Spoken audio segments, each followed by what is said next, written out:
Muy buenas noches, vamos a compartirles el siguiente video que tiene por título la selección de evidencias de aprendizaje.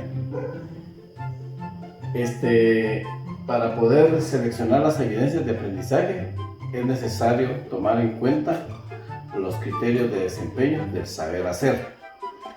Vamos a seguir con el ejemplo de la formulación de proyectos que tenemos acá. Como ustedes pueden ver, cuando ya tenemos los criterios de desempeño, el saber hacer, el saber pensar y el saber ser, el siguiente paso es seleccionar las evidencias de aprendizaje, pero se hacen con base a los criterios del saber hacer. En este caso tenemos como criterio de desempeño del saber hacer 3: el diagnóstico de la realidad comunitaria, el diseño de un proyecto social y la evaluación de ese proyecto social.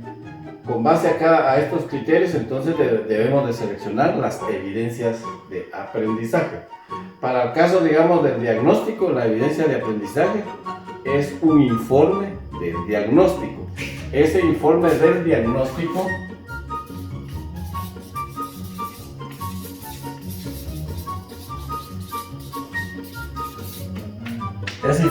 diagnóstico tenemos que pensar cuál es su estructura.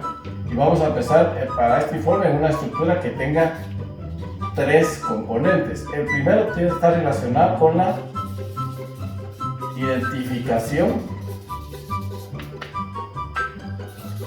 del problema. Esta identificación del problema tiene 3 momentos: la detección, que es un listado de problemas. Cuando ya tenemos ese listado de problemas, los vamos a ordenar y pasamos a lo que es la priorización. En la priorización lo que hacemos es ordenar desde el más importante al menos importante, y en función de eso tomamos el primero, que es el más urgente de resolver, y le hacemos su respectiva definición. Para cada uno de estos vamos a utilizar una técnica participativa. En el caso de la definición, podemos utilizar el árbol de problemas y el árbol de objetivos.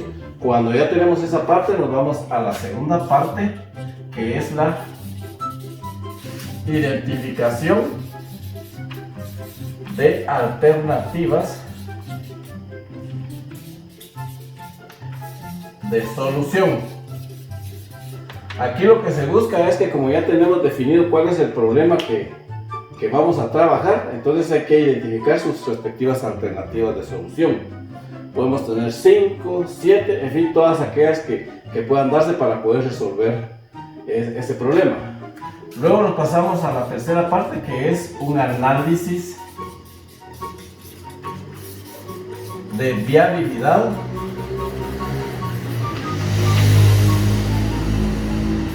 y factibilidad.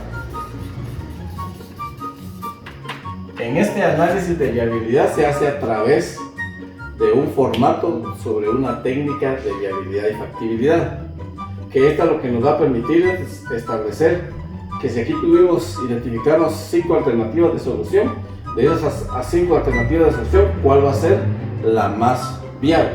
Así es de que, ya teniendo entonces bien clara cuál es la estructura de un informe de diagnóstico, eso nos va a permitir darle seguimiento en el último componente de la competencia profesional integrada, que tiene que ver con los niveles de dominio. Ahora bien, veamos la evidencia de aprendizaje para el segundo criterio de desempeño. Es un formato básico de perfil de proyecto. Cuando hablamos de un formato básico es porque ese formato debería tener mínimo el título del proyecto, que va a ser con base a este análisis de viabilidad,